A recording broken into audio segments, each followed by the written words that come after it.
Hi sir, good morning. I'm PNP applicant Rasco Jomeric A. Rasco, graduated from Iris, Manila. I'm 28 years old. I want to become a police officer because this is my childhood dream, and I took and I passed the board exam last June 2022. Saan? PRC Manila? PRC Manila. Yan. Then Saan mo nalaman na mayroong attrition quota sa Mandaluyong? sa online answer, online po sa Facebook po. Yan. Bakit naisipan mong dito sa Mandaluyong? Dahil po sa taga dito po ako sir, dahil mas gugustuhin ko po maglingkod dito sa ating lugar sir. Bilang isang taga Mandaluyong, ano ma-advise mo sa mga gusto pang mag-applicant?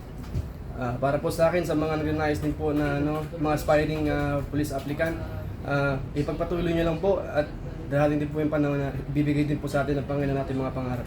Yan. For example, pagpalain ka, siyempre, inilig din namin na makapasok ka sa police. Ano yung magiging maitutulong mo sa PNP pagka halimbawa nakapasok ka na? Para po sa akin sir, dignidad po, mas matutukan ko pa po at mas makakatulong po kami bilang karagdagan po na pwersa upang mas mabigyan po katuunan po yung mga taong naaabuso na upang mas mabigyan pa po ng atensyon sir. Good morning everyone. Ako po si Manuel M. Regalado, tiga Block 37, number 23 Langkay Street, Mandaluyong City.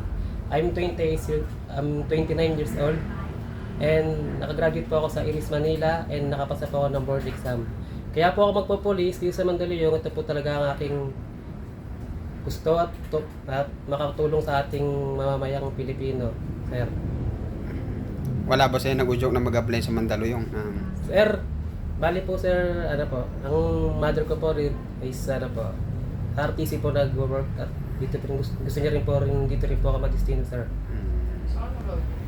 Sa tingin mo, ano yung maitutulong mo sa kapulisan? Ang Halimbawa at pagpalain ka na makapasok sa pulis. Sir, ang may tulong po sa ating kapulisan dito ay unang-una disiplina at tumutulong sa ating mga kapwa po sir. Disiplina at huwag maging pasaway sir. Ikaw, ano ba ang motto mo sa buhay? Anong motto mo sa buhay? Motto ko po sa buhay sir. Sir, maniwala ka lang sa Panginoon taas at ibibigay sa iyo ang lahat sir. Huwag ka lang po susuko. Ayun. Nakaraan, meron din akong na-interview na aplikante. Yes sir. Ngayon, sub-troopers na. Ay, anong date niyan? October 17. Opo, sir. Natandaan mo tiya. Pagka ikaw nakapasok, ibablog ulit kita ya. Yes sir. Ayan. October 17. Apo sir. October Malamang take-out nyo, mga ngayong taon din ano. Yes sir. Ayan, tandaan yung dalawa ya. Salamat po sir. December yan sir. Ang kailangan nyo lang talaga, manalangin at maniwala na kaya nyo. Po sir. Halimbawa makapasok kayo sa pagpupulis, maging disiplinado kayo. Apo sir. Sacrifice talaga. Apo sir. Ay ganun, ano ma-advise mo sa ibang aplikante rin? Para po sa akin sir, sa mga aspiring applicant po,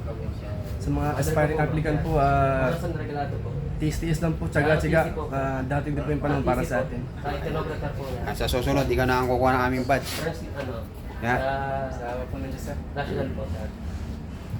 Anong branch ng Ano? O 9? Ano yung motto mo sa buhay? Ang motto ko sir, sipag, tsaga, dasal, ayun lang po yung puhunan ko sir.